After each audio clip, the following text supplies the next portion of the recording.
The arena floor trembled as the Krillian war beast emerged from its containment chamber. Standing 12 feet tall on powerful haunches, its obsidian carapace gleamed under the harsh lights of the Colosseum. Forearms ended in razor-sharp talons, each capable of rending titanium plating. Bioluminescent patterns pulsed along its spine, a warning display that had preceded the deaths of countless gladiators. Captain Sarah Chen watched from the prisoner's alcove as the beast tested the air with forked tongues. Her fellow survivors from the UES Harmony had already fallen to other creatures in this twisted spectacle. She was the last human in Krillian space, the final entertainment before her species was declared extinct in the galactic census. The crowd of assembled aliens roared their approval, a cacophony of clicks, whistles, and subsonic rumbles from dozens of species.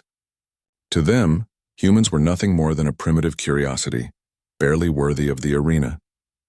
They had conquered Earth in 3 days, harvesting most of humanity for their slave markets before growing bored with the unremarkable species.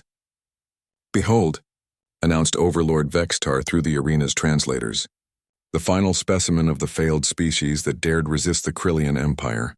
Watch as our greatest creation demonstrates why humanity deserves extinction." The containment field dropped. The war beast moved with terrifying grace, closing the distance between itself and Sarah in seconds. She rolled aside as talons scraped gouges in the arena floor where she had stood. The creature's head swiveled to track her movement, intelligence gleaming in its compound eyes. Sarah had read the classified files during her military service. War beasts were the Krillian's masterpiece, creatures engineered from the genetic material of conquered species, enhanced with cybernetic implants, and conditioned for absolute aggression. This one bore the hallmarks of at least 6 different alien physiologies, perfected through centuries of bioengineering. She ducked behind a metal barrier as the beast's secondary arms launched a volley of bone spikes. The projectiles punched through the barrier like paper. Her military training kicked in: assess, adapt, survive. But what could one unarmed human do against a creature designed to be the perfect killer? The beast circled the barrier, its movements patient and calculated. It had learned from thousands of arena matches that prey eventually made mistakes. Sarah studied its gait, its breathing patterns, the way its bioluminescent patches shifted color. Something nagged at her, a familiarity she couldn't place. Then she saw it.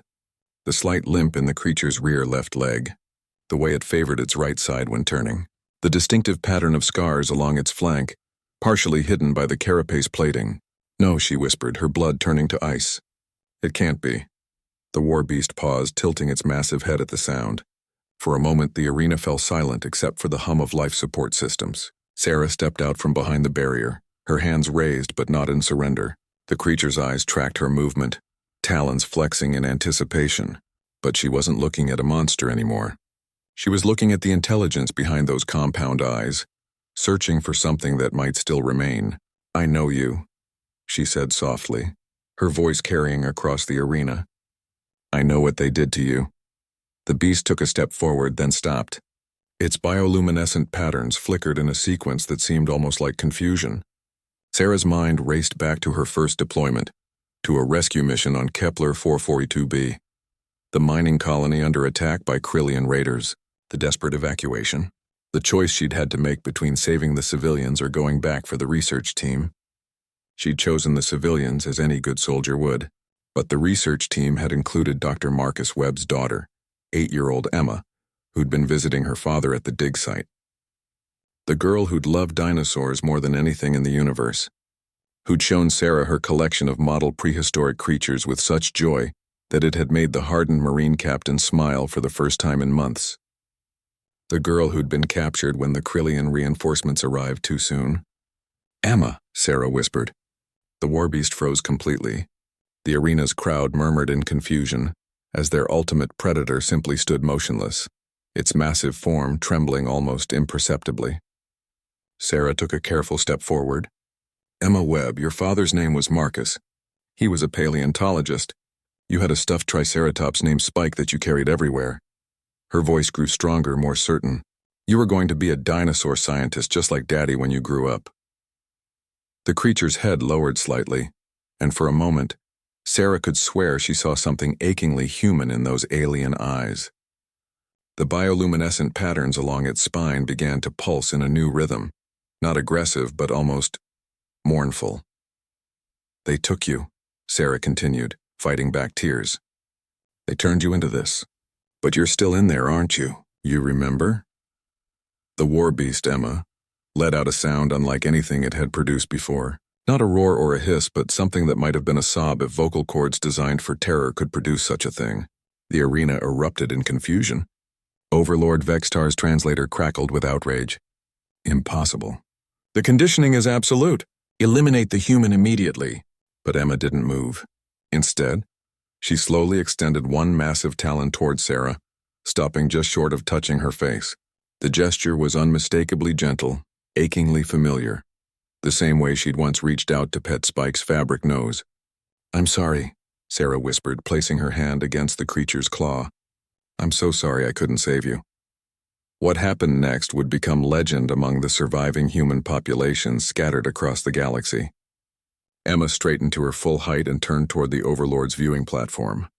Her roar shook the entire arena, but it wasn't the sound of a mindless beast. It was the cry of a human child who remembered what had been stolen from her. The arena's security forces opened fire, but Emma moved with purpose now, not just instinct. She leaped impossible distances, her cybernetic enhancements turning her into a force of directed vengeance rather than random destruction. Barriers that had contained her for years crumbled like paper. Guards trained to handle wild beasts found themselves facing something far more dangerous, a creature with the power of a war beast and the tactical intelligence of a human. In the chaos that followed, Sarah found herself swept up in the first human rescue she'd witnessed in 3 years. Emma carved a path of destruction through the arena's defenses, but her movements were precise, surgical. She targeted only the Krillian forces, carefully avoiding the other prisoner species in their holding cells. As they reached the arena's main power core, Emma turned to Sarah one last time. The creature's eyes held a clarity that spoke of recovered memories and a choice freely made. She gestured toward an escape pod with one massive claw, then toward the power core with another. No, Sarah said, understanding immediately. There has to be another way. But Emma was already moving toward the reactor housing, her intentions clear. The explosion would disable the station's defenses long enough for the escape pods to reach hyperspace. But someone had to stay behind to ensure the core went critical. Emma, wait, Sarah called out. But the creature that had once been a little girl who loved dinosaurs was already interfacing with the reactor controls, her cybernetic implants sparking as they overrode safety protocols. The last thing Sarah saw before the blast doors sealed was Emma's bioluminescent patterns forming a configuration she'd never seen before. A soft, rhythmic pulse that somehow reminded her of a child's lullaby. The explosion that followed could be seen from 3 star systems away.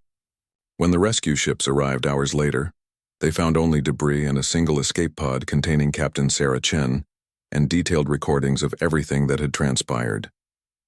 The story spread quickly through human underground networks.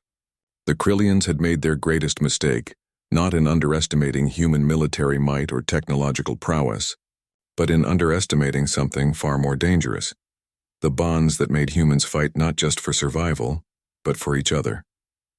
Emma Webb had been transformed into the perfect weapon, but in the end she had chosen to remain perfectly human. And across the galaxy, other war beasts began to remember their names.